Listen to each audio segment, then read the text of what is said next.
What's going on YouTube? My name is Rizzo and I am making a Tekken 8 Hwoarang tutorial about his jump over move. And the jump over is pretty simple to get once you're able to see the timing. And I decided to do this simply because I haven't really seen any tutorials about this for Tekken 8. I've seen it with Tekken 7, but I know kind of like the setups, they changed it to where you can't jump when you have an opponent near the wall and then jump over him. You can only do it in the combos. And because there's not as much distance on combos anymore like how it used to be in Tekken 7 after you hit your tornado, you can get this off pretty easily, but it's still some things you have to pay attention to, because you know, if I'm here, I'm not always going to be able to jump over, so you got to pay attention to the legs. So you're able to jump over once you see the descent of the legs. Alright, and then you can just loop it. But what's key is paying attention to the legs. After you hit tornado, you gotta wait for them to like hit that first bounce on the ground. So he'll bounce and then his back will hit the ground again, starting his descent downwards and then into his ground technique or his wake up. So bounce and then jump over. Right. Pay attention. The legs kind of bend on the first bounce and then they start to move downwards. So I hit tornado, bounce, jump over. Now I'm behind him. So that's all it really takes. Bounce, jump over. And then with Hwoarang, you can hit either 4 or 3. They're both the same amount of frames, 13, 14 frames. So like when his back is turned, I can hit 4. His back is turned, I can hit 3. Okay, so once you got the technique down, the jump over, what you really have to pay attention to is what your opponent is doing on his ground technique. Once they decide to make a move, once they hit the ground. So they either have the back quick roll that looks like this. They either have quick recovery, right? You take damage if you get hit by that. And they have the side roll to either the left side or the right side. Now I have it on block all, so if you're gonna practice this, you should have block all after the first action after hit or block, to see if you're getting the timing right, and also just to see what works. So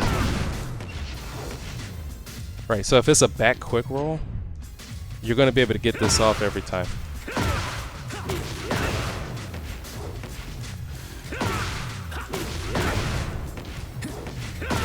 Right, that's because he's backing up into you and his back is still towards you when they do the back quick roll, so you're able to get this off. You're also able to get this off as in like when they do quick recovery, but it won't be necessarily another launcher in the air. You'll just hit them forward, I believe, like that. You just hit them forward.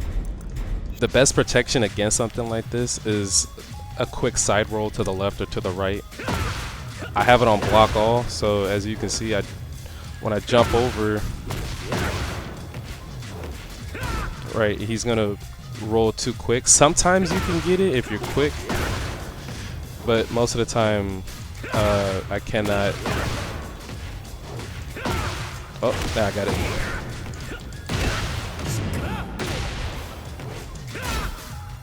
Yeah, see, sometimes you can get it, sometimes you can't, depends on the timing and how fast you're moving when you hit this.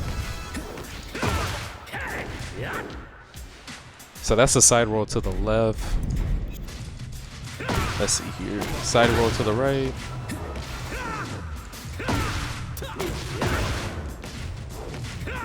It whiffs completely. So yeah, it really depends. Surefire way of getting this off is if they do a quick back roll.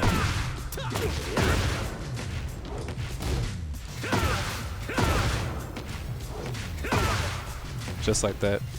And then if you want, like if they're going to continue doing quick back roll, then you can continue to launch them like that all day long. You know, so if they continue to do quick back roll as their ground technique, you can continue to just put them in this cycle, in this loop, right? Because the same rules apply even when their legs are not facing towards you. Just wait for the bounce, wait for them legs to start coming down.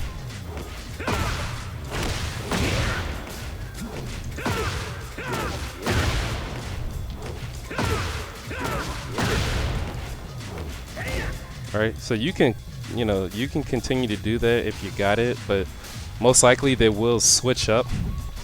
Hopefully they do switch up if you're facing someone that knows what they're doing. Otherwise, you know, that'd be too easy. But, you know, best chance to get out of something like that is just a side roll to the left or to the right. Because most likely that's going to give you a better chance of getting up quicker and facing towards your opponent, because it really works when their back is to you or if they're button mashing. So, you know, if they get caught button mashing, what I call Hwoarang, courtesy of my good friend King. If they get caught Hwoarang, then you're also able to get this off if they try to get up or anything like that. Now, if they choose to just lie there and wait, then you're just going to knock them forward. So I have no ground technique set up. All I have is stand up for his wake up, which the wake up, for those who don't know, the wake up is just if you don't get up quickly and you lie there for a second and then you make your move. So right here, he lies there for a quick second, then he stands up. Right. So when they do a wake up move, you're pretty much going to be able to hit them regardless. So even if I tell them to roll to the left or to the right, you know, it's still going to track and it's still going to hit them. You're not going to be able to launch them. Most of these, you're only going to be able to just knock them forward, which still is free damage regardless. Now hold on. Yeah, it's still free damage. Let's see if they try to attack me. Oh, yep. Yeah, if they try to attack you, then you can for sure punish them. Ouch. Alright, so that's about the end of the tutorial for Hwoarang's jump over setup. Pretty easy move. It's not really complicated. Just takes a little bit of timing and a little bit of practice to master. I haven't really seen anybody use this, but I know, you know, if you catch your opponent backtracking or doing anything else that's not a quick ukemi to the left or to the right, you're going to be able to launch them. If not, then you're going to be able to knock them forward with a back 3 or back turn 3 or 4. So, yeah, man, that's about it. I'll see you guys in the next battle. If you have any questions, please let me know. Let me know if I miss anything with this tutorial as well in the comments. And thank you all for watching.